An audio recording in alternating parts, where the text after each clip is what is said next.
Hello, welcome in. It's the PHNX Cardinals podcast, your premier Arizona Cardinal podcast. Like and subscribe. Leave us a 5-star wherever you get your programming. I'm Johnny Venerable. He is Bo Brack. Quite the busy Wednesday, Bo Brack, for our Arizona Cardinals. We anticipated some roster moves today, Bo, and we sure as hell got them.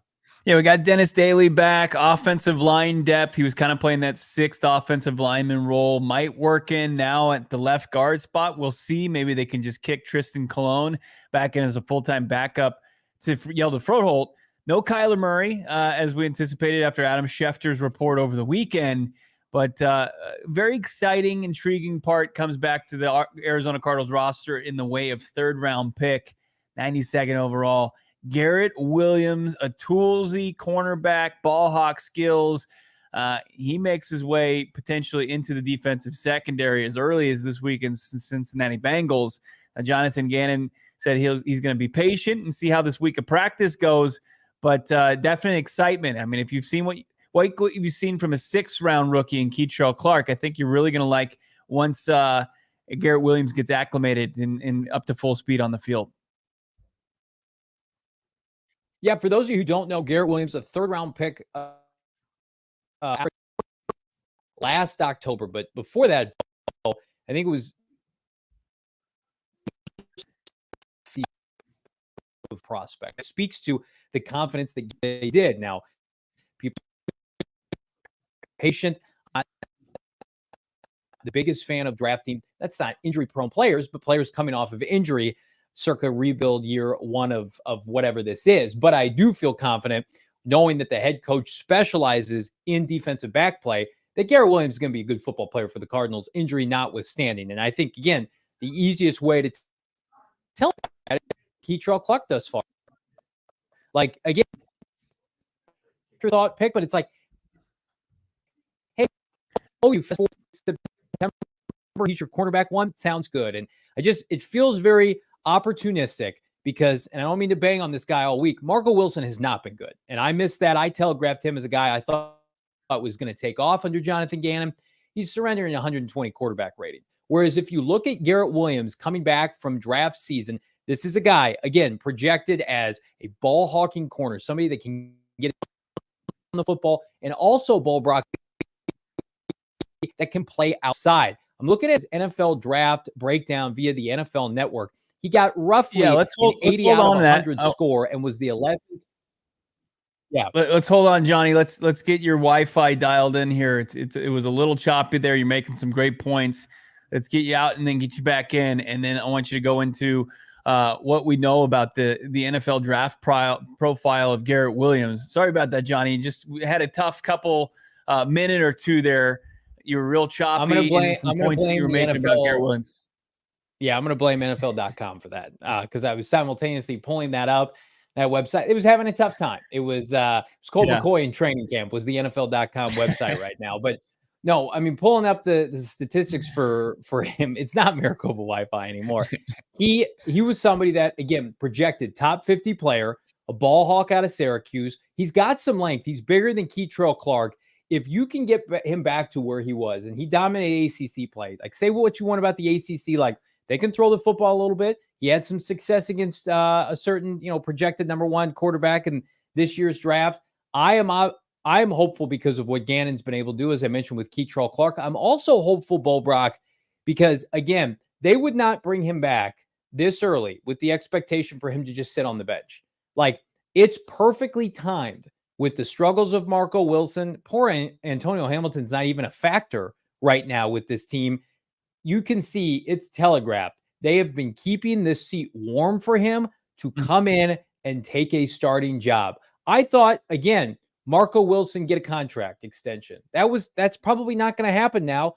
I could very much see a reality if he plays well. You've got your 2 starting corners entering 2024.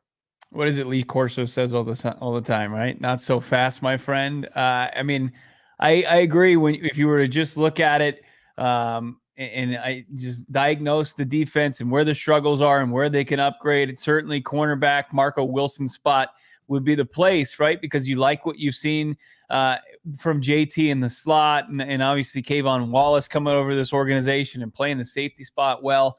through 4 games, the overall resume, not necessarily just against the San Francisco 49ers, but what I saw today and what I heard from Garrett Williams was, and he also said that this back when the Cardinals drafted him, I believe he told a Syracuse publication, I think it was, I saw that via K1 since day one on Twitter, good work there, that Garrett Williams, he's going to play a little inside. He's going to play some slot. He's going to play some nickel corner to start for the Arizona Cardinals. Now he's a big-bodied guy, right? He's big. Especially when he's wearing those pads, he looks even bigger. He's got great speed. You saw the clip, and maybe, Damon, can we pull up some clip, just some light footage from him working out today? This is Garrett Williams, 21. Wearing that black helmet, by the way. We'll get into that. But just doing some drills with the DBs. Now, he's working out.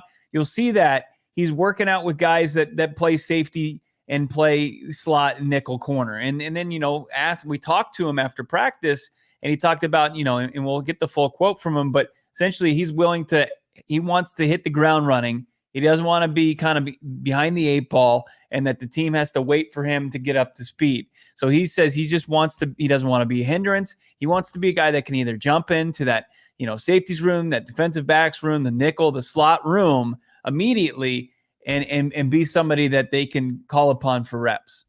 So I don't know how much we can give out in terms of details. Bo and I were at training camp this year, like early training camp in late July. Yeah. And we saw Garrett Williams, and he looked really good then.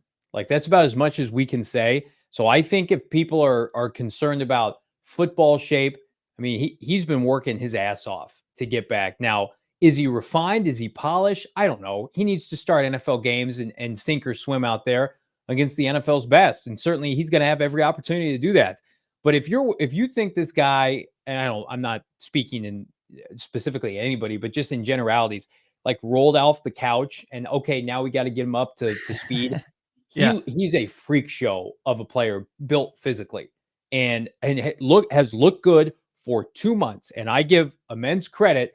Gannon and Ossenford probably said this kid is somebody that we are stapling as a future starter. He's got to be 100% ready to go. He's on a cheap contract. It's a valued position, Bo Brock. This isn't, no offense, off-ball linebacker, running back. This is, what if this kid can be a number 1S type of corner? Then it saves you some money and some draft capital next spring. So again, it's the conversation we're going to have about Kyler Murray later. Garrett Williams, to me, projects as somebody that is going to be a staple, focal point of the secondary if everything goes right. Now, if he gets out there and he looks gas and it's BJ Ojulari in the preseason, then we're going to have another conversation. But man, like, we saw him ever so briefly, and I was like, they've got something with him. And even just the clips you posted today, Bo, on PHNX Cardinals, the fluidity of his hips as a cornerback to change direction like that is not something that you can coach, in my opinion. Like, Patrick Peterson had that. Dominique Rodgers-Cromartie had that. Greg Toller, who was a nice quarterback for the Arizona Cardinals, had that. Gerard Powers could operate that way. Like, he's the opposite of stiff. And I quote tweeted the tweet, and I just said smooth. When I see him operate, and it's carried over from Syracuse training camp until now, he looks smooth in the open field. Keitrell Clark, I think, has really good instincts, but they're working on some refinement for him. He's a dog, right? Buda Baker, Greg Dortch, they called him a dog. I think Garrett Williams is much more a technician at cornerback, which potentially could lead to some high-end interceptions down the line. Yeah, and I don't want people to take me saying that he's going to play a little inside and play the slot and play nickel. I think that in Jonathan Gannon's defense, and just look across the league, and Damon pointed this out, Monday Night Football, we watched, the first corner off the board, Devin Witherspoon, thrive in the slot. He played 60 snaps in the slot against the New York Giants. In the first half alone, he had 6 tackles, 2 sacks. He also had the pick 6 against Daniel Jones. That's becoming more and more of an important position in the NFL. You look at what Avonte Maddox did for JG's defense last year, playing a little slot. You see Gardner Johnson jump up into the slot sometimes, like JT has. They've got interchangeable guys that they're going to move around, that they're going to lean on their versatility. And I think that's where they're going to start with Garrett Williams. And that's not like, hey man, we're just going to bring him along slowly. It's a very important part of what they do defensively. So it's not going to be like, hey, we're going to wear our kid gloves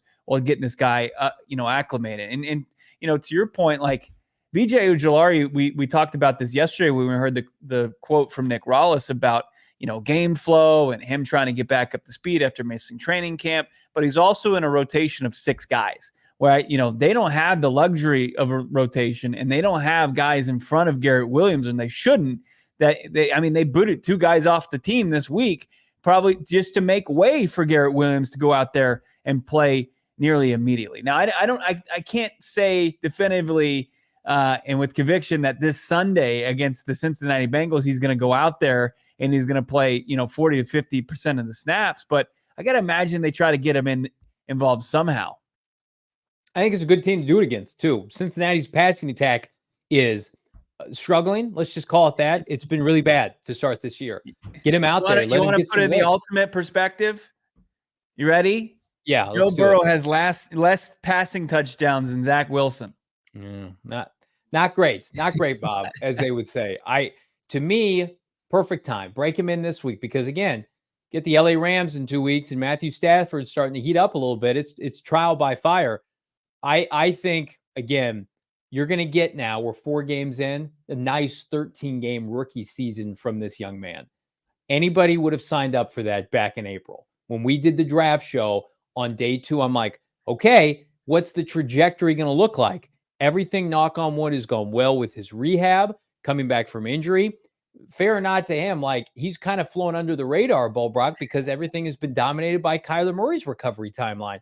Now here's Garrett Williams that can potentially put the Superman cape on of his own and say, hey, I'm here to help contribute in the secondary. Yeah. They're going to be in a unique position because, Keitrell Clark's a starting NFL cornerback as a 6th-round rookie. I don't see his development and his level of play just going into the toilet. I think he's a staple of the secondary now. Clearly, his PFF grade was fantastic this past weekend against San Francisco. If you've got something in Garrett Williams, you buy yourself immense time in not having to force a pick in the 1st round next year. I could see them absolutely opting to say, let's sign a veteran. Let's get a couple guys in here with some experience. You got Marco Wilson under contract. If they don't love Kool-Aid from Alabama, who I'm hit or miss on, they don't have to force that pick. You need a bunch of corners, and corners for Gannon. I know they traded for Darius Slay. His philosophy isn't, let's use a top 5 pick on a cornerback. Austin Ford's philosophy isn't that. How many 1st-round corners busted in Tennessee? Hello, Caleb Fairley, that they had to eat a big shit sandwich on.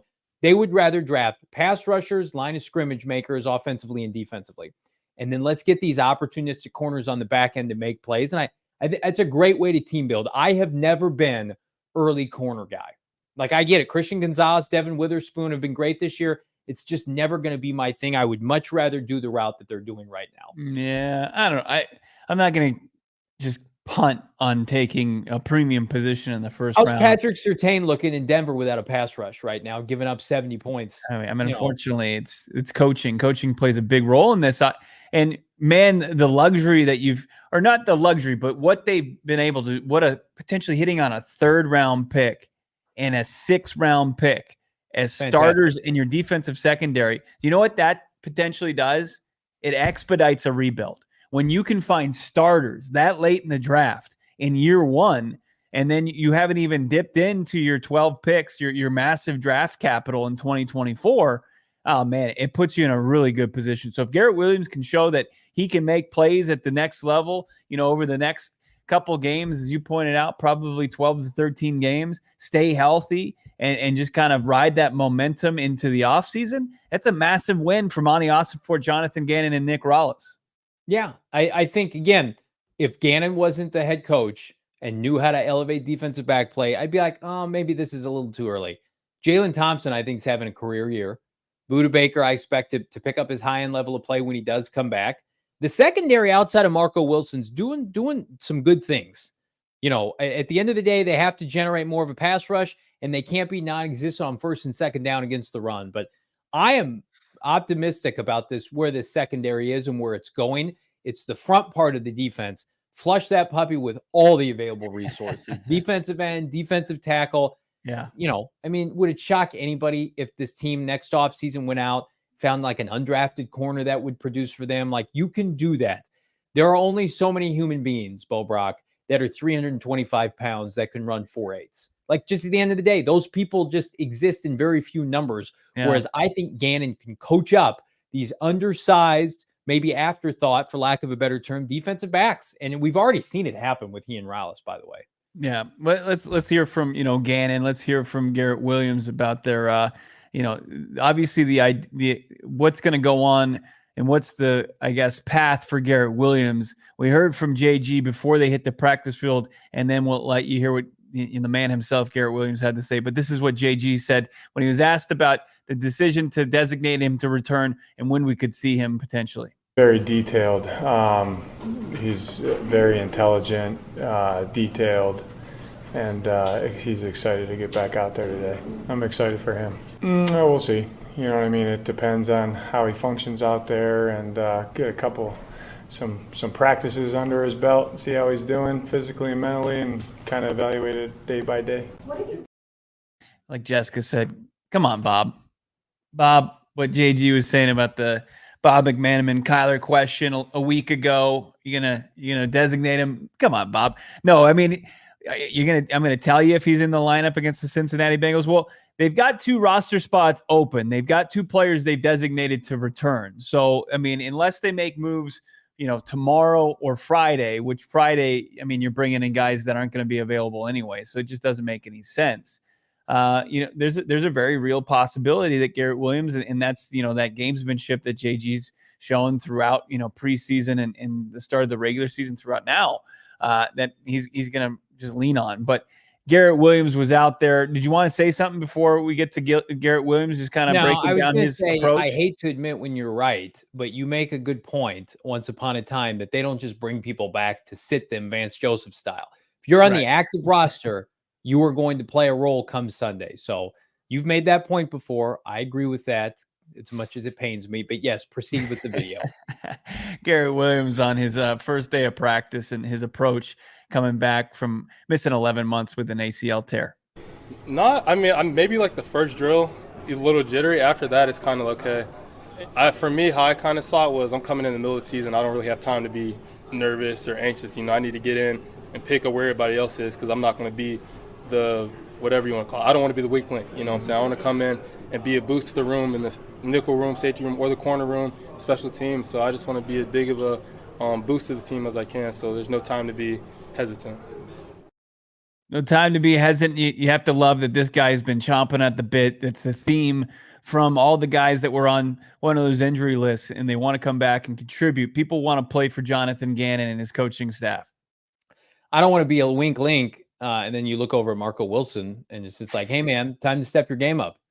I'm not throwing shade, but I think this is a very critical time. You say you're not throwing shade. You just directly disrespected him. 120 passer rating. That's pretty shitty, Marco. We need you to do better. But you couldn't play the ball last week. I'm not throwing shade. You're shitting on him. If you're a competitor and Marco Wilson's a competitor, and I like Marco Wilson as a player, this should get you fired up to play better. Hey, this kid coming off an ACL who is highly touted, drafted around ahead of where you were drafted, he's coming to take your spot. Yeah. So go out there and play good football. Don't let Jamar Chase and Tyler Boyd take you to school, just like Brandon Ayuk did last weekend. I mean, you got Keitrell Clark locking up CeeDee Lamb and doing an okay job on Deebo Samuel last week. It's time for you to step up. So I think, and it was a point I was going to make before he spoke there, the competition now in the cornerback room, it's on. Because Marco Wilson, I like him. He's on a rookie contract. He's making no money. He was not drafted by this regime. They are showing, and this is something this podcast and only this podcast has been telling you since March, they are showing favoritism to their guys, the guys that they bring in. Joshua Dobbs, right? Kazir White, their guys they want, their people, all the people they drafted. Look, everybody's playing, right? Paris Johnson Jr. is a starter at tackle since day one. Keitrell Clark. Dennis Daley would be playing right now had he not gotten hurt. Michael Wilson's been a starter since week one. Like, Marco Wilson has a target on his back, and I think he plays well this weekend as a result.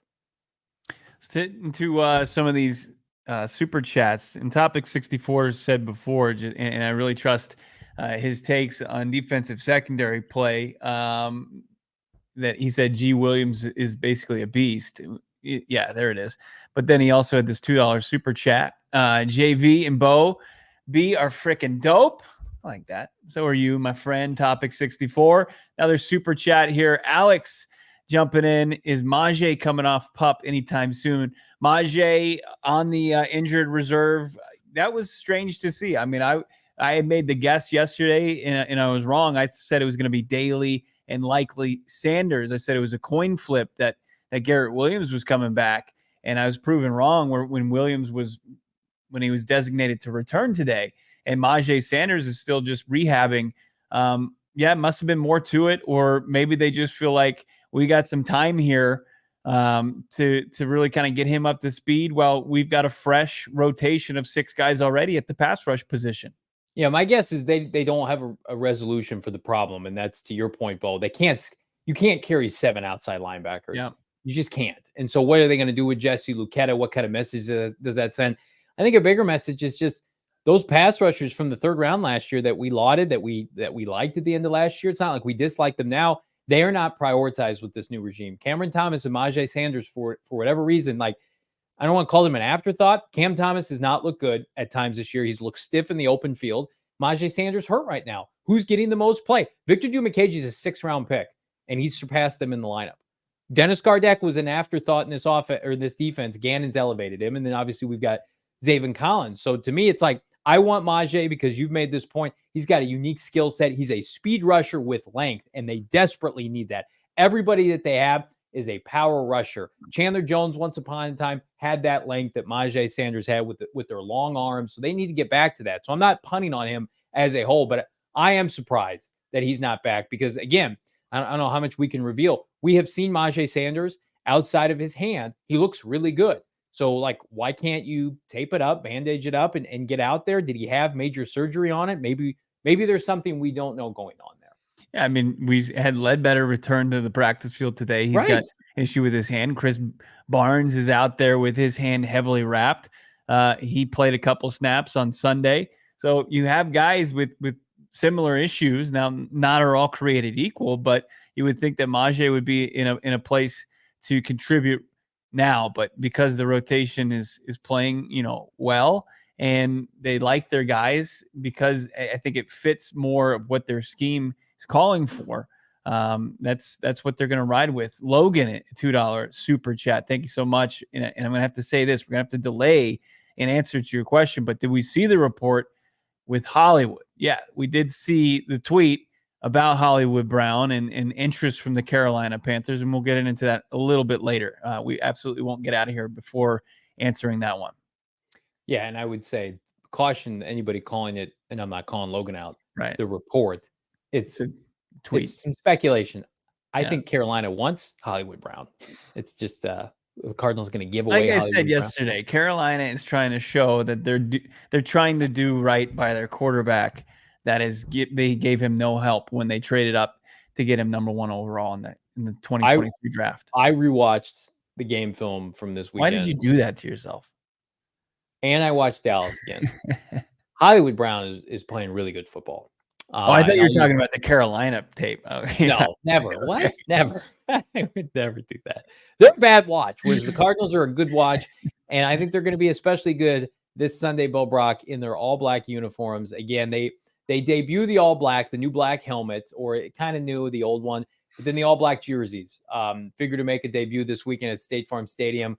The uniform vibes on the Twitter streets were immaculate, Bo Brock, with all of the sights and sounds from practice today. Yeah, you've got Zaven Collins now wearing the dark visor because he got poked in the eye, and he looks pretty badass wearing the all black, and he got the black visor. He just looks like a player from the future. He almost looks like RoboCop out there, and he's going to play linebacker and hopefully feast on this awful Cincinnati Bengals offensive line. But I think it's got to give this team a little bit of a boost, right? Look good, play good. It just gives a new kind of I don't know, just feel to this organization, especially in the uniform department. I think that the other two have been doing that. Obviously, wearing the icy whites on Sunday. I think they really like playing in those. And now they're going to really like playing it in the black uniforms with a chance to beat up on once proud Bengals team. But Cardinals getting a little healthier, right? Can they add Garrett Williams to their ailing secondary? Can they get even stronger on the offensive line with Dennis Daley, who, this is just hear how JG talks about Dennis Daley when I asked him about, does he pick up where he left off? This is JG's answer. Where he left off, honestly, you know what I mean? He was playing good football for us. We had a role for him that we're going to use on game day, but just like all these guys, you know, with Garrett too, like we got to see how he is, you know, a big guy coming back from an ankle, you know, so I'm looking forward. He's another one, he's ready to go, but we'll see where it goes this week and see if we can get him back into the fold if he feels, you know, well enough to play. I like where he's at, and I got a high opinion of DD. I mean, he really doesn't buy into what the Tennessee Titans fan base, if you just see Dennis Daley's name on Twitter, he's like the worst football player in the history of the game, according to them. But I thought he played well in the guard position. He played that sixth offensive lineman role. Do we see a return of that? Something we saw sprinkled in throughout the preseason, this run game that's been very impressive, Johnny. Does it get even more impressive with Dennis Daley potentially getting in there and moving some more defensive players around? You know, I came on the show today ready to poo-poo the notion that Dennis Daley is an upgrade over what we've seen from Wilkinson. And while I do think that it's not my favorite signing, Will Hernandez was kind of trashed by, not kind of, he was trashed by Giants fans. And it's not the same caliber of signing, but Will Hernandez was a second-round pick, and the Giants fans just tore into him and said he was terrible, he couldn't play football. He's been the Cardinals' best offensive lineman 2 years running. Like, he's easily, and we're going to talk about this later, their best offensive lineman this year. Rated, graded, whatever you want. So I am hesitant to say Dennis Daley can't play football, especially, Bo, something we've talked about, as an offensive tackle compared to a guard. Like, don't put him on an island as a left tackle. Only foolish franchises like the Titans at times would do that, right? Cardinals have a good contingency plan. They have 3 good tackles. Dennis Daley at left guard by DJ Humphries and Yelda Froldholt. Sure, give him a possession or a couple series and see what he can do. Competition breeds results, like we were just talking about cornerback. So again, Elijah Wilkinson, if he wants to stave off a couple veterans, he'll play better. I love the mindset of, yeah, if you're this punter that we have and you're not very good, Mr. Cooney, you're replaced. You've been cut. You weren't good enough this weekend. Hey, you're underperforming, Elijah. We're not Steve Keim going to wait till midseason and maybe make a change. Yeah. You're out of the lineup. So they're not going to, if Dennis Daley's bad, they're not going to play him. And I have immense confidence for my franchise that I follow for the first time in a half a decade that that's how they're operating, thankfully. Well, and now it's twice that you brought up, you know, Tennessee Titan front office decisions when our boy Monty Ossenfort was a part of the front office that made those decisions, and I'm just going to overlook He's not that. Picking the players to start, though, at what position now? And he wasn't the general manager.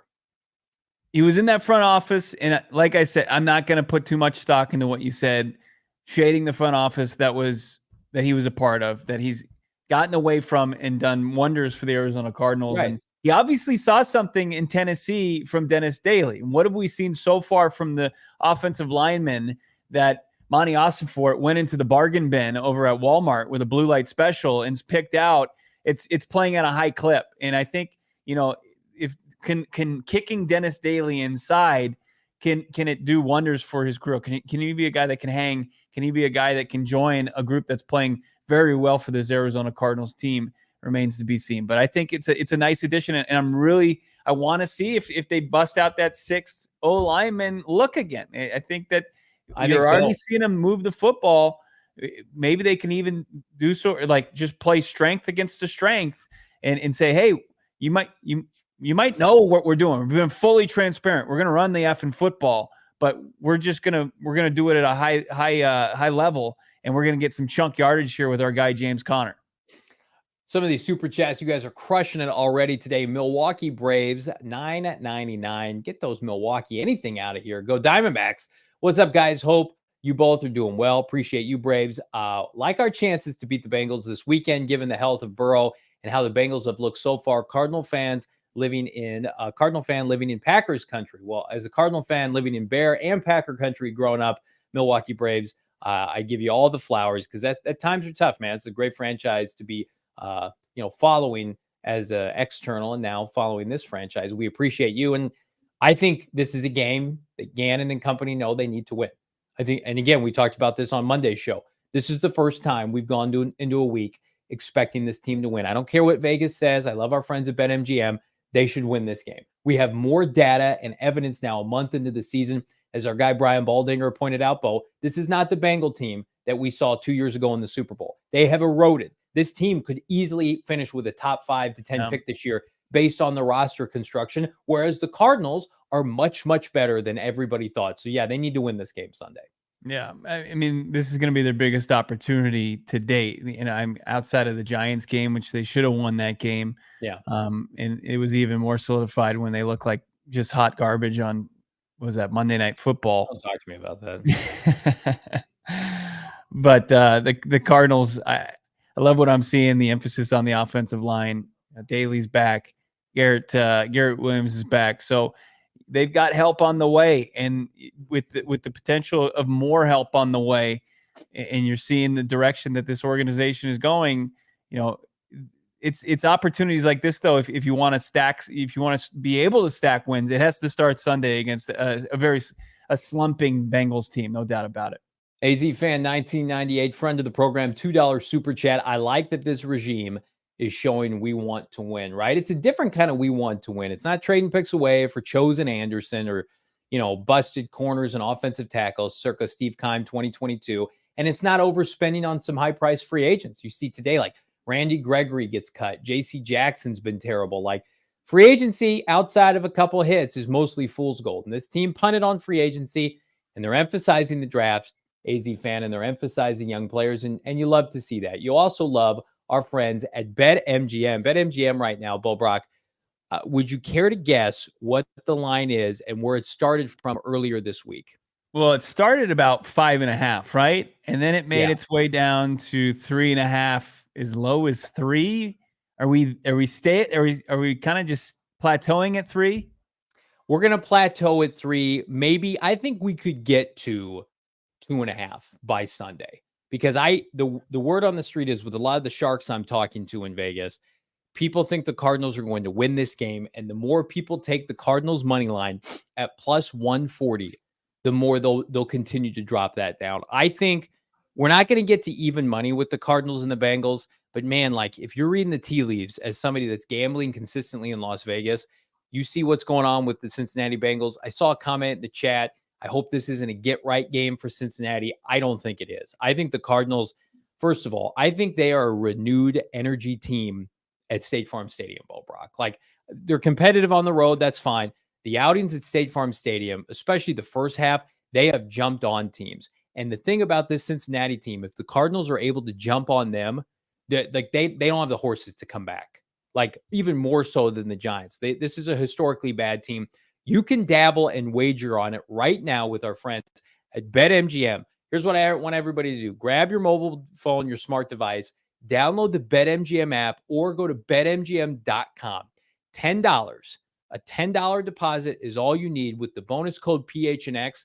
It's going to give you $200 back in bonus bets, regardless of your wager. There's college football on tonight, NFL game tomorrow. If you fancy Bears and Washington Commanders, $10. Promo code PHNX right now, $200 in your bank account. You will not be sorry that you did. Again, description in the show notes. Now check out our guy, Shane Diefenbach, talking about it in the disclaimer. Problem? Call 1-800-GAMBLER. Colorado, D.C., Illinois, Indiana, Kansas, Louisiana, Maryland, Mississippi, New Jersey, Nevada, Ohio, Pennsylvania, Tennessee, Virginia, West Virginia, Wyoming. Call 877-8-HOPE-NY or text HOPE-NY 467-369 New York. Call 1-800-327-5050 Massachusetts. 21 plus to wager. Please gamble responsibly. Call 1-800-NEXT-STEP Arizona. 1-800-BETS-OFF Iowa. 1-800-270-7117 for confidential help Michigan. 1-800-981-0023 Puerto Rico in partnership with Kansas Crossing Casino and Hotel. Visit BetMGM.com for terms and conditions. U.S. promotional offers not available in D.C., New York, or Ontario.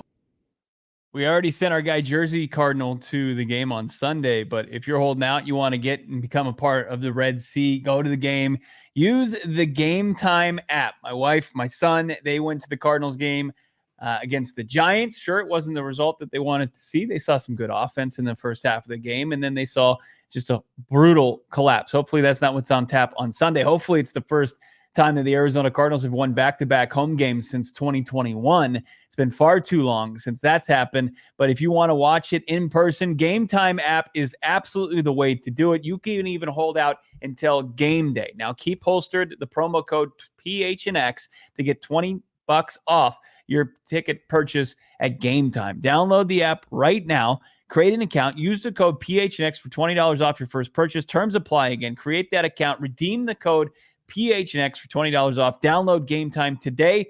Last minute tickets, lowest price guaranteed with Game Time.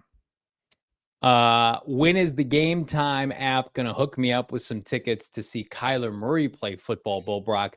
That is the question everybody wants answered. And again, Garrett Williams coming off of NFI today, basically a version of Pup List. Again, everybody's excited about that. But now, when's the other shoe going to fall? Because as we alluded to earlier this week, Zach Ertz, torn ACL, he's back. Garrett Williams, torn ACL, he's back. Kyler Murray, torn ACL, TBD. And while I do think it's not too far off, our friend, maybe sometimes frenemy Albert Breer, which we've had on the program, he's a great guy. He did predict Vance Joseph might be the head coach of this franchise. We won't bring that up. Okay. However, though, Monday Morning Quarterback, he was asked about Kyler Murray, and he had a few things to say, highlighted by this. Damon, if we could get that quote. It seemed for a while, this is Albert Breer, like November was the early end of the timetable for a possible return for Murray. I disagree with that. So my guess is we still have a ways to go. He said a couple more things we're going to highlight, but for this final piece, this is interesting, Bo Brock. I think he'll need to be good to keep GM Monty Ossenford and Coach Jonathan Gannon from drafting a guy high in April. Okay, that might seem like, well, no duh, he can't come out and lay a stinker. But he also emphasized something else that we've kind of alluded to and tried to ask. We did ask Brian Baldinger about. The play of Joshua Dobbs, Albert Breer believes will be factored in and emphasize his level of play and made it a harder decision when to bring back K1, Bo Brock. So you take all this, Albert Breer, Kyler Murray stew, and you mix it up in a pot. Albert Breer is very skeptical, number one, that Kyler Murray is returning soon, and number two, that Kyler Murray could potentially fend off a first-round quarterback next April. Yeah. You take all those ingredients, you mix them up, and it's poop stew. I'm not buying much of this at all. I like Albert Breer. I think Albert Breer is great. We've had him on the show before. He's been fantastic, always cordial, always willing to jump on with us. He jumped in on a couple of the conversations regarding the head coach. But I mean, he says, my guess. He's speculating. He's completely speculating. I don't think that he has like legit sources that he's rolling with here. And I think he's doing his best in answering these mailbag questions that he gets asked. And that, like, a tip of the cap to him, right? To try to do that without any kind of legitimate info, because even as close as we are, we don't have any legit info that's telling us, when Kyler Murray's coming back. But I can pretty much say what he's speculating is wrong, right? And where he even started, where he thought, November to late November, and to say like the reports that we're getting from Jonathan Gannon, the relationship that he has with Kyler Murray, to say, hey, Kyler Murray has to do everything, not lay an egg this season, like even then, so that they would move off of him. I just don't believe that. I think that there's a great relationship that's being forged between the franchise quarterback and the head coach. And I think that's being discounted here. And it's just being discounted because Breer doesn't have that insight yet. No, and Agent 47 saying Breer was always a hater of Kyler Murray. I don't know about hater, but I agree with Agent 47. Like, he's not the biggest Kyler Murray fan. Mm-hmm. So to take that for what you want. I don't think it blinded his take here, but I do agree with one thing that he said. Okay. And that Joshua Dobbs' play is going to be, fair or not, the baseline for Kyler Murray's play. And you're going to get about 6 to 8 quarter buffer period from the fan base to get your play to match and or exceed Joshua Dobbs' play. Like, again, we talk about it. Joshua Dobbs beats the Bengals this weekend, doesn't turn the ball over again. Like, fair or not, the comparisons and the chance for him to stay in the role until he falters will grow louder. Kyler Murray, having never played in this offense, is going to come back rusty. And I think there should be a grace period for K1. And I believe, and you believe, there will be a grace period. But I do agree with what Albert said. Like, Joshua Dobbs coming here on August 28th, it took him one game to really figure it out. The Commander game was a bust. He's gotten better each of the last couple weeks. I expect Kyler to do the same.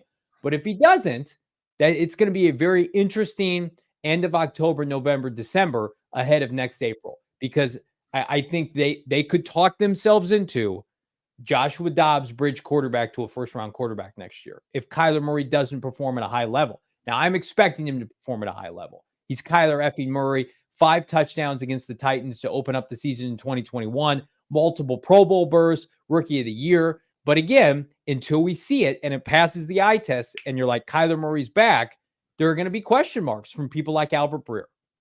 That's fine. Albert Breer can have his question marks.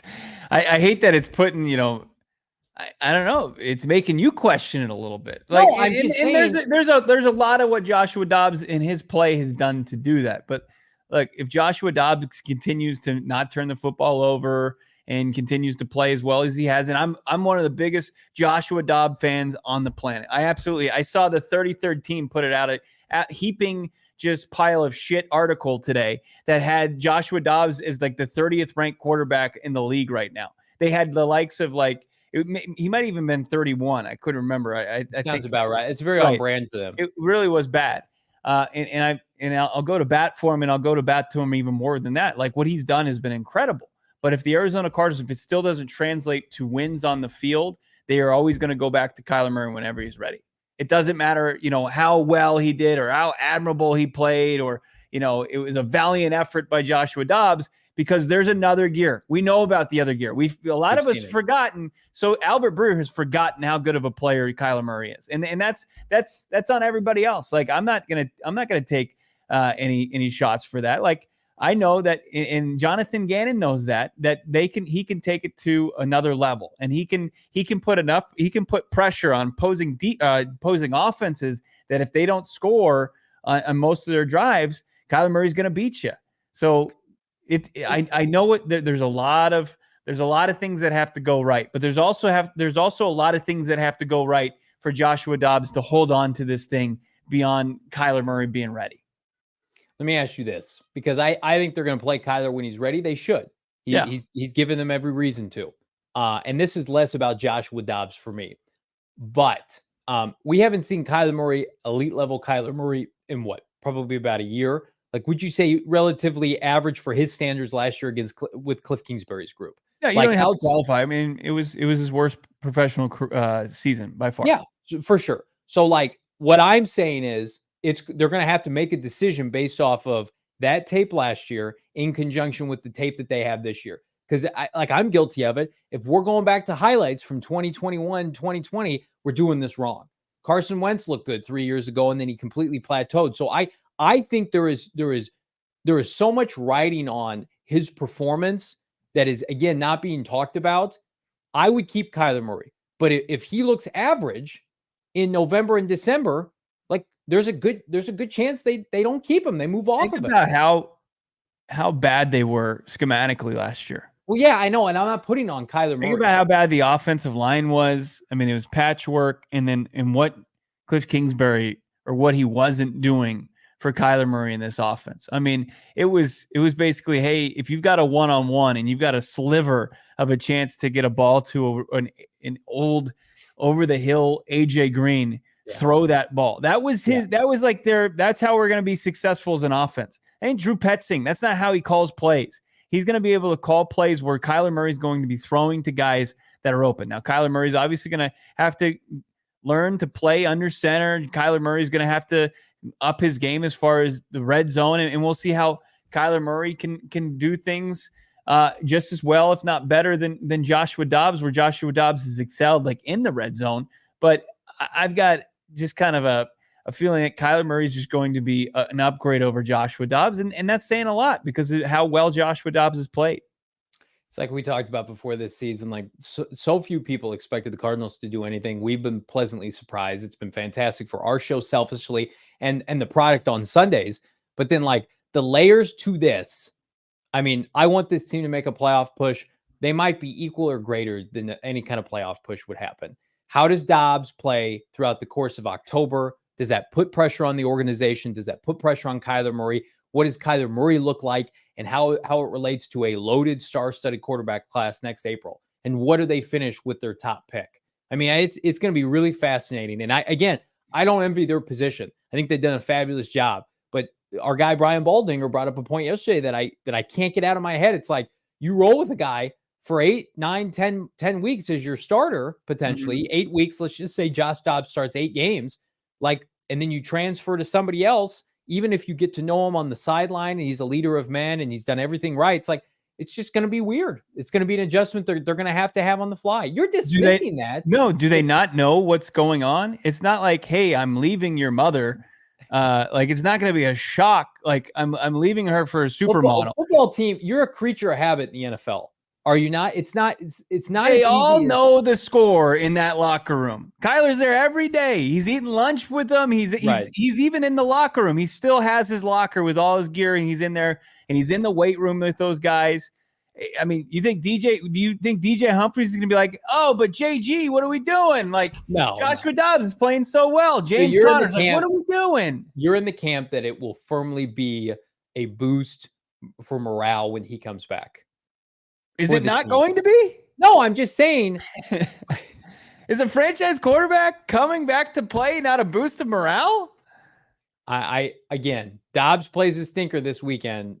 We'll have a conversation. Well, I don't want that to happen. I want this good problem to happen. I do. I want Joshua Dobbs to continue to go up and get better each and every week and beat Joe Burrow and the Bengals. Go to 2-3. You're always telling me to think big picture, right? Like yeah.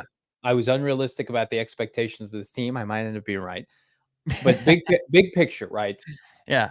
If they could talk themselves into, and don't kid yourself, this conversation would happen.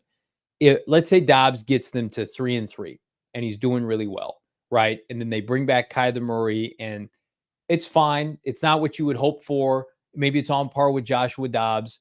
I think that the contract could potentially be a factor as how they choose to operate into 2024. They know, fair or not, Brack, with a roster that, listen, I like these players. It's a bottom third roster in the NFL. Mm-hmm. They know they can win games with Joshua Dobbs making no money with a bottom third roster in the NFL and a couple first round picks next year. Or you pay Kyler Murray $45 million. You have to be convinced that he can return to being a top 5 to 10 quarterback. And that's the $1 million question for this franchise right now. You can win games with Joshua Dobbs. You've got multiple firsts next year in April. Or Kyler Murray, you're our guy, $45 million. Because again, they're not going to be in a position like this, I believe, to draft a top quarterback again. Because they're just too competitive with Gannon, which is a good problem to have. But the finances have to be taken into an account. We saw this. They cut they would be a better team with DeAndre Hopkins. They told him to leave. He's 31. He's 31, and he would have been a harder sell on Jonathan Gannon's philosophy. Right. Kyler Murray's bought in hook, line, and sinker. I agree with that. I'm only speaking from the financial aspect of it. That's the price of doing business in the NFL. You have to pay your quarterbacks. It's going to be very interesting what Josh Dobbs' final line of statistics is when he leaves the lineup, his win-loss record, and then Drew Petzing was in this exact situation last year. They didn't hesitate with Jacoby Brissett having set a career high. That regime, that general manager, and that head coach traded for Deshaun Watson and the Krookie owner.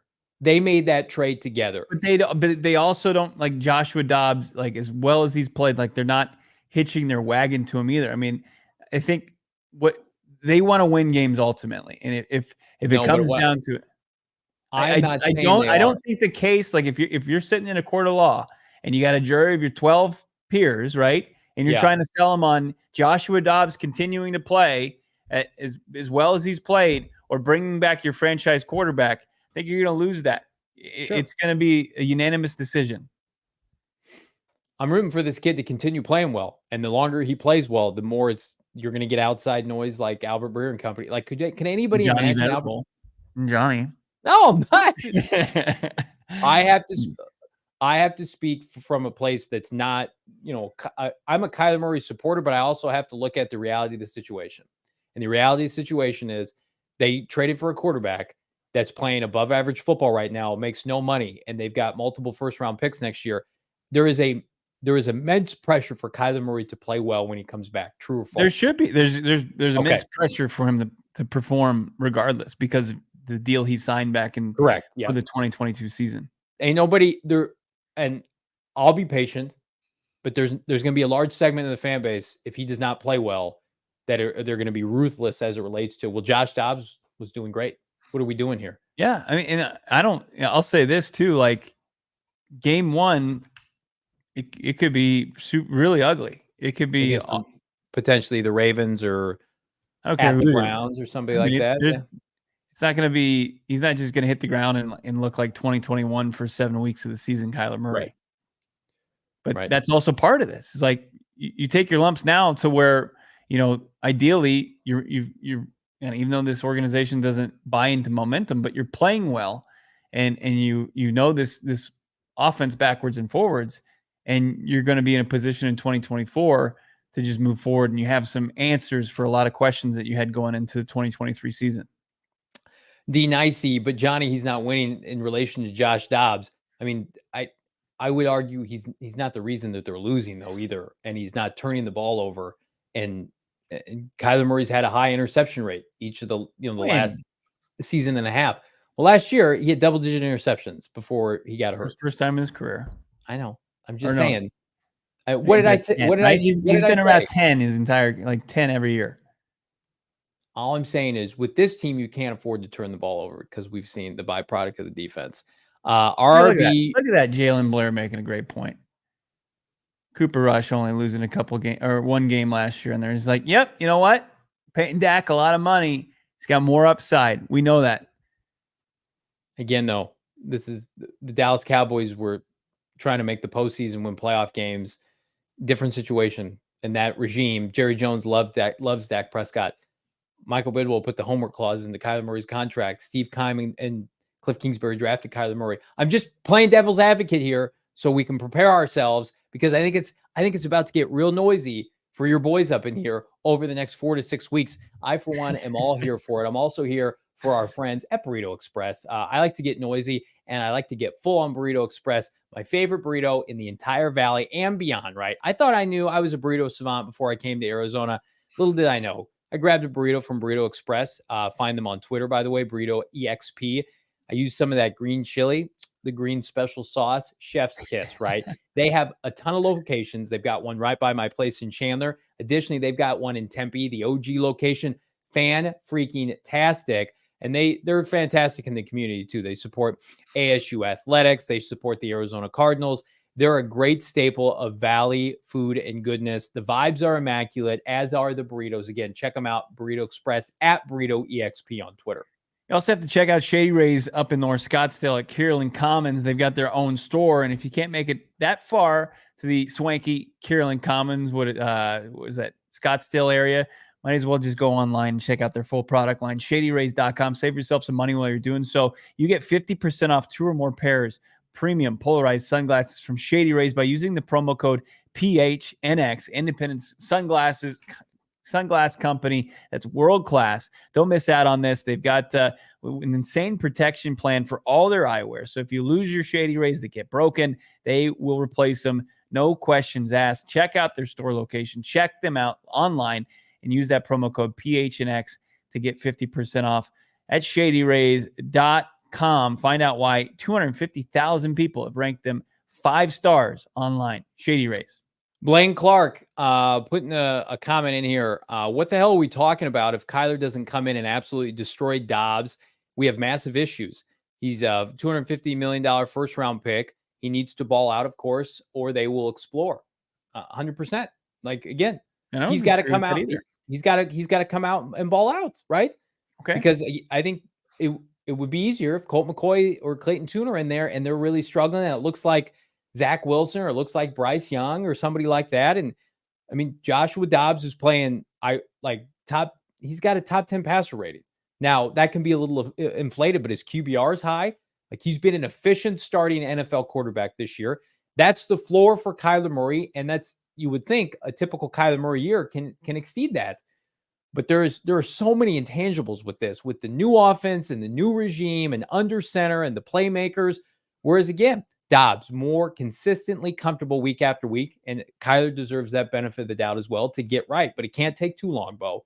Dobbs, who had 6 years in this league and never, made the case to be a starter, right? And sure, he had familiarity with the system, but I think the resume, Kyler Murray, even with the stinker that, I don't think he would disagree with in 2022, has a much stronger resume.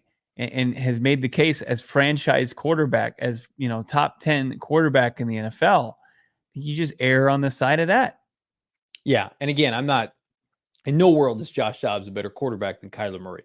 But again, Josh Dobbs with a rookie. He could be the better option, right?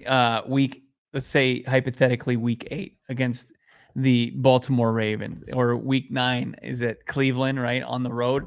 Like, as Kyler Murray knocks off the cobwebs and tries to get rid of the rust and operate in a new system. I mean, Dobbs could be the better option, but you were trying to do this, obviously you're delaying, success because you need to get your franchise quarterback up. Which is hard for fans, man. It is tough. But if they win 2 games in October and they're hovering around 500, like, nobody's going to want to see Kyler Murray play poorly. And I'm not trying to be a jerk when I say that. That's the reality of the situation. Like, they want it. Okay, Kyler, we're playing decent football. We're in every game. You can't throw picks. You can't fumble the football. You can't have center exchanges with Yelda Froholt that go on the turf. I mean, it's a very, very interesting situation because I can't run. Houston was terrible last year. They were unwatchable. Dobbs is out playing Jacoby Brissett. Go look at the stats. He's way better than Jacoby Brissett was. Plus, that that Cleveland team had Nick Chubb and Kareem Hunt and a loaded offensive line. So way better, like, infrastructure. People thought the Cardinals were going to go 0-17 and be the worst team in league history. And if Josh Dobbs plays well enough to get them around 500, like, people think, okay, Kyler, you need to keep this going. We're in a playoff race. Let's go. The NFC's terrible. Fair or not, Bo, that's going to be the conversation. And hopefully he welcomes that. Has Dobbs ever had a 300-yard game passing? He should have had one Sunday, but you know why he didn't. And he also should have had a 3-touchdown day. So don't start with that BS on me. Don't do that to my boy. Don't shake your finger at me. But regardless, Kyler Murray's going to come back. He's going to play behind arguably the best offensive line he's ever played in front. Correct. Yep. Behind, right? If it's in the shotgun, if it's under center. And Yelda Froholt, he was a surprise add to the injury report today. Did not expect to see Yelda's name show up on there. But we talked to him on Monday. He looked like he was fine physically. They hadn't practiced until today, unless it was something that showed up, mid-practice when they closed things up. Let's take a look at this. It's a long injury report for the Arizona Cardinals. So Keontae Ingram still not practicing, neck injury. The team is working out running backs. Hopefully that's not a long-term thing for Ingram, but you've kind of been talking about maybe looking at potential upgrades at the position, and then you see a whole long line of limited players. Chris Barnes looks like he's figuring out better ways to play with that finger wrap. Dennis Daley, he was back off the injured reserve practicing in a limited capacity, as was Jonathan Ledbetter, Garrett Williams, and Josh Woods was back out there. So it's not as bad as this list is long. And then you look at the other side, T. Higgins, big potential loss. He's out, right? He's not playing with the rib issue. And then you got Orlando Brown Jr., the guy they spent a lot of money on this offseason at the tackle position. He was limited with a groin injury. They just need to be sending bodies left and right to attack Joe Burrow. I'm not worried about this injury report at all. I'm actually encouraged. Yeah. Ledbetter looks like he's going to be back. Josh Woods is trending in the right direction. Keontae Ingram, the time's running out. You're a 6th-round rookie pick of the prior regime. You were pretty middling when you were out there already. Like, I mean, I'm rooting for him to come back and be healthy so we can get some NFL paychecks, but the window is going to close so fast on a guy like that. I'm sorry, he just doesn't have a lot of weight to stand on. And I liked what I saw from him last year as a rookie at a USC, Texas, but man, it just hasn't synced up for him. That's the NFL, right? I mean, let's be real, is that Marlon Mack would be the RB2 right now if he hadn't blown out his Achilles at practice. He looked good too. So, Corey Clement got a ham sandwich on Sunday. DeMercado's playing. Yeah. So it's a very meh depth class behind James Conner. And that you're very susceptible. If James goes down, we're gonna be struggling here. So as long as James Conner's healthy, they're gonna be healthy in the run game. Dana Robinson, thank you so much. $5 super chat. Is Dobbs better than 70% Kyler Murray? How healthy will he be when he gets back? He absolutely is. I'll answer that question. Yes, he's 100%. But we're talking, I mean, what have they said? Kyler Murray has to be 100% health. I don't even think it's health, though, when he comes back. Like, I'm sure he'll be healthy. They're going to wait. They clearly aren't rushing him back, RG3 style. It's going to be adaptability to this offense. Again, like making sure he can pick up the blitz protections, the cadences, everything with what comes with being under center. I saw a statistic the other day, and it was damning of NFL offenses that spend large majority of the time in the shotgun. So it made me feel better about the state of the Cardinals and their offense, because everything starts at the point of attack, and this team is setting the tone with their offensive line, and they are moving downhill. And for whatever reason, Kyler Murray was never allowed to do that under Cliff Kingsbury. That's going to change now, and I'm excited to see how he does. Did we see the stat from Craig Grilu of AZ Cardinals that the Arizona Cardinals are the number 1 ranked play action offense in the league? 32.6% of Joshua Dobbs' pass attempts have been play action passes. Well, the league is 22.5%. Play action was not a part of the Cliff Kingsbury. They didn't have it. They didn't use it. So, I mean, they're all about creating conflict. That's what is getting under centers about. That's what play action's about. So it's rolling guys out. It's they're getting back to being a modern day NFL offense, and can't wait to see but that's another thing that it's going to be important to see how Kyler Murray plays with play action pass. So part of that play action game has been Hollywood Brown. I want to get back to the gentleman's earlier super chat here asking if there's any validity to Hollywood Brown. We touched on it at the end of yesterday's show, Bo Brock, as it relates to Hollywood Brown being a trade target of the Carolina Panthers. So there was a report on Twitter today basically saying the Carolina Panthers, it was some, one of those algorithm Twitter accounts that just regurgitate stuff, but basically came out and said that the Carolina Panthers have interest in Marquise Hollywood Brown. After 4 weeks, Brown is on track to have career years in yards. GM Scott Fitterer in Carolina believes he could step in and be the team's number 1 receiver. With the scarcity at the wide receiver position, Arizona has responded with a heavy but not completely unreasonable price tag. I reached out about this today. I'm told it's 100% false. So again, I think there's interest in Hollywood Brown. Yeah. The Cardinals, though, are playing good football. He's a big part of what they're doing.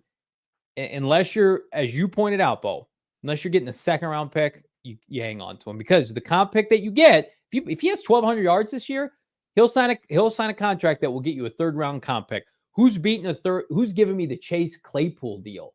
Where's that coming from? Is that coming from Carolina, who's projected to have a top 40 pick? Hell yeah, I'll trade you Hollywood Brown if that's the case. Otherwise, stay away. Don't pick up the phone. There's also several variables here, right? And Jessica, I agree.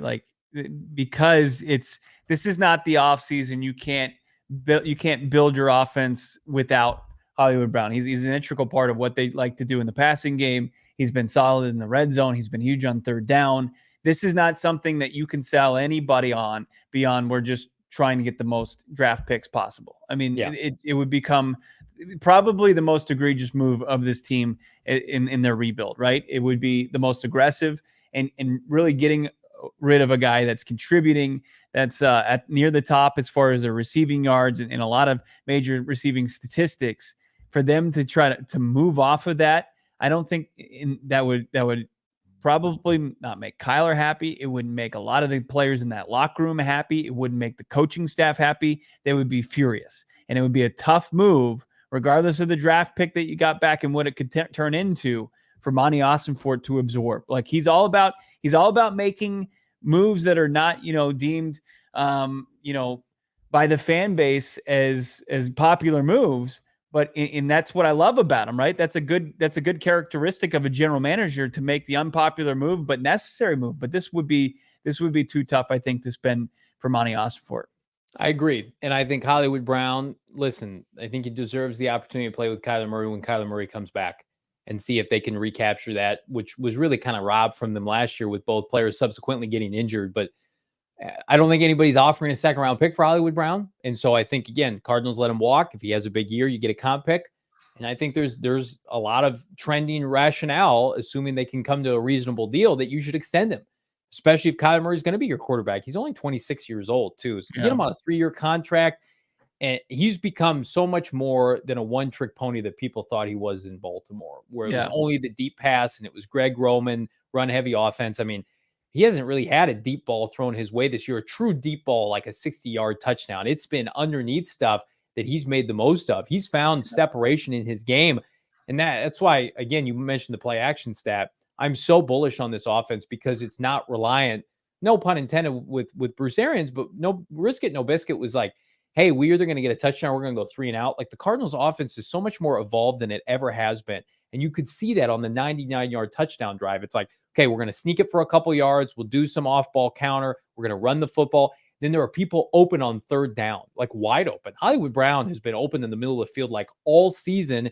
And that's kind of a couple spots where Dobbs has missed him. He's been up behind with the football once or twice, but you would have to get somebody would have to pay a premium for him to the point where, Monty Ossenfort's just like, I have to do this. Yeah, this is one of those accounts trying to take advantage of, a national audience, or maybe in this case, maybe just the Carolina Panthers audience that's not paying attention to the Arizona Cardinals. The last thing they saw about the Arizona Cardinals was people piling on and thinking that they were right, saying that it was an egregious tank job when they got rid of Isaiah Simmons and they got rid of Colt McCoy, where they were wrong on that. They can continue to be wrong. And they think, oh, Arizona's selling, and they just, they're going to sell it to the highest bidder. And Jordan Schultz just said that Carolina's in business for a top receiver, and they're just playing a lazy connecting in the dots and thinking like, hey, I'm not going to get too much flack here. And the only people that are going to call me out on my shit is the best Arizona Cardinals podcast and PHNX Cardinals. I mean, it's just, it's unfair to the Cardinals fan base that they have to deal with that. I even saw the account tagged me in it, and I had to mute the comments on it because I would see every Carolina Panthers commenter and be like, oh, let's go, we're getting Hollywood. And then I would see like Giants fans be like, no, we're getting Hollywood. It's like, no, you need to figure out on how to not get your quarterback killed on every snap. And then I had to mute the conversation. But yeah, I just don't see it'd be very unrealistic for them to deal Hollywood Brown at this point. Joel, $1.99 super chat in the same conversation. Do you think Monty makes any trades for players? Probably not this year, outside of if James Conner were to go down. Like, I think you'd have to maybe consider trading for a back circa, Kenyon Drake in 2019. So the offense wouldn't completely fall on its face. Outside of that, like, they have no glaring needs outside of defensive line. No one's trading you a quality defensive tackle midseason. And the Cardinals, they want their assets for next year. Right. On the flip side, Bo Brock, I also think they're not going to deal from the active roster. I thought maybe once upon a time it could be open business for guys, but they're too competitive right now, and they traded a lot of their resources before the season, a la Isaiah Simmons and Josh Jones. Like, those guys aren't on the team. They got compensation for both those guys. No one's trading for Zach Ertz. I have to repeat myself. Zach Ertz is not a tradable entity with how much money he makes and how, let's just call it how, not invaluable, but limited he's been thus far coming back. He's 33 years old, and you're not trading James Conner. You need James Conner, just like you need Hollywood Brown. So I think, unfortunately for Cardinal fans, as much as we love the occasional splash on this program, it's going to be a quiet trade deadline for the Redbirds. Here's where I can see them making a move. There's so many things that go into it. That's why it's unlikely, but it would have to be a player that's controllable beyond 2023, right? Okay. And plays a position of need that they have. So, and it's got to be from a team that isn't going anywhere, and the relationship is soured, or schematically they don't fit in. Like, it's not going to be like Randy Gregory-esque, right, where the guy's making a ton of money, but is making a decent amount of money, and it's not going to cost a ton of that draft capital. But I can see them, like, if Monty Ossenfort has done his homework on, interior defensive line, and for whatever reason a guy's not getting playing time, or, the relationship with his current team isn't where it needs to be, I could see Monty Ossenfort sending, a third-day pick for a player to come in and play significant reps the rest of the season and be a part of the plans going forward. I mean, Derek Brown has been fantastic for Carolina. Maybe they change their philosophy and say, hey, we've put so many resources on defense with Brian Burns and Derek Brown and these guys. Maybe somebody like that becomes available. 25 years old. I think, again, you watched Leonard Williams once upon a time went from the Jets to the Giants during the Giants rebuild. So that's what I would prefer. It's asking a lot. And as you mentioned, a lot of things would have to go right. Little Dreezy, $13.99. Thank you so much, friend of the program. McSorley threw Hollywood a deep ball versus Brady. I'm guessing he's referencing last Christmas against Tampa Bay. And Kingsbury's offense, Hollywood was known to get open from time to time. But Was that the only throw McSorley made in that game? Was that the game that Hollywood Brown had, or DeAndre Hopkins had 10 targets and 1 catch because they were all basically uncatchable balls? Hospital balls, as we like to call them. I like this that was on the screen. I want to, from Gannon Ball. Swear to God, my dad doesn't watch YouTube and he's not tech savvy, but he's a Cards fan for about 50 years. He texted me yesterday and told me I had to watch this fantastic PHNX show on YouTube. That's it. High praise. Thank you, Gannon Ball. That means a lot. That's also hilarious as well. We've all been there with our parents. Hey, have you checked this out on the Facebooks, or have you checked this out on your phone? You can watch and listen to Cardinals coverage. My poor parents, they had to switch to YouTube TV to get Sunday Ticket this year, and they've had Sunday Ticket through NFL or through DirecTV for like 15 years, and it's just been click to the game. Yeah. They missed the first Sunday. It did not work. They missed the Washington game. My dad was so dejected. I'm like, yeah, I can't. I wish I was there to help you with it. I'm so sorry. I'm so sorry I wasn't there. But they got it fixed. He just punted, huh? I mean, he was just like he gets mad. He threw an end table when they lost to the Pittsburgh Steelers. Venerables aren't passionate like fiery guys. No. They're just not.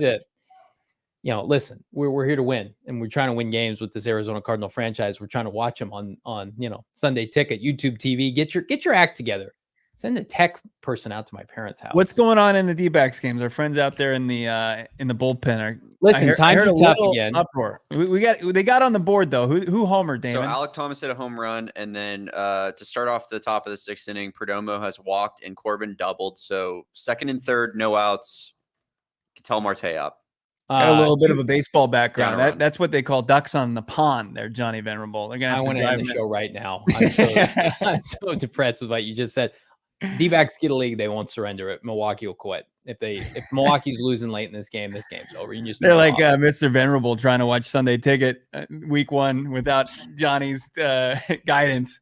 You had to watch the local market's the Chicago Bears, so I prayed for him that day. Oh God. I had to pray. Was that again? Matt Eberflus. Yeah, week 1. I don't remember. I think the Packers got their doors blown up. They lost to the Packers. Quick question on the Bears. Eberflus loses tomorrow against the Commanders. Is he getting fired on Friday? That's what Peter King said, right? I think he was just speculating, but Peter King was on Chicago radio today, and he said that he thinks if Eberflus can't beat Washington, and Washington's played well, they're not going to beat Washington. I got a newsflash for Peter King. Who are the Bears beating? They're not beating Washington. Oh, well, I mean, I got to hit up my guy, Gary Braggs Jr., obviously doing daily wellness checks on the guy over there. You don't seem to realize his name is not Gary. It's Greg. Greg Baggs. Yeah. Sorry. You call him Gary half the time. Greg Braggs. Get him on the show for us. We'll get Greg on the show because we've been calling him Gary off and on for 6 months. CHGO does a great job. Times are tough for the Bears. Cardinals, times are good. And in the meantime, you can check Cardinal Workout at gophnx.com. Our guy Howard Balzer cranking out content. New article yesterday for free. Check it out right now. Also pick yourself up a t-shirt from the merchandise locker. We got the statistics for the months of September. This is one of the highest selling shirts in the locker. It's fresh. It's clean. You love to see it. The Bird Gang t-shirt. I'm part of the Bird Gang. You should be too. You should also become a diehard at gophnx.com. You get a free hat and or t-shirt every single year. It's not a one-off, right? Every single year you're part of the diehardness at gophnx.com, part of the exclusive club, a free piece of gear. Jump in the member Discord. People are yelling at us. We're in the fantasy football member Discord group this year. I am 2-1. I'm doing much better than my PHNX league. Somehow Bo is undefeated. We won't talk about that. I'm 3-1 in both leagues. That's pretty good. I know. Thanks. I'm proud of you. Bo knows ball. Well, yeah. I beat Johnny. I think, is it once or twice? Am I 2-0 against Johnny? A lot of my players are hurt. I'm not going to make excuses, but it's not because of who I drafted. Saquon Barkley, just every time he does well, then he just turns around and he just doesn't play. I'm a little frustrated with little Saquon. He destroyed my Cardinals, then he opted not to play the following week. Times are tough. Let me ask you this offensive line thing. Is it too late? I mean, we could just kind of go over it real quick. The Arizona Cardinals have the 18th ranked offensive line. It's behind the Raiders offensive line that gave up 6 sacks to. Well, who's the source? Is it our friends at PFF? Because PFF, I like a lot of what they do, but their offensive line grading is terrible. It's not good.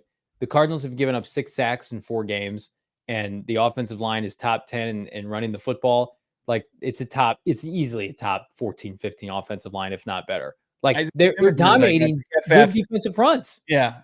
Isaiah Simmons, a PFF darling. We're about to have an eruption out there in the bullpen. Yeah, it's about to get bad. We got another super tech. Al Tech ZZ $5. Proud to be the one and only PHNX diehard member. How about that? Living in St. Louis.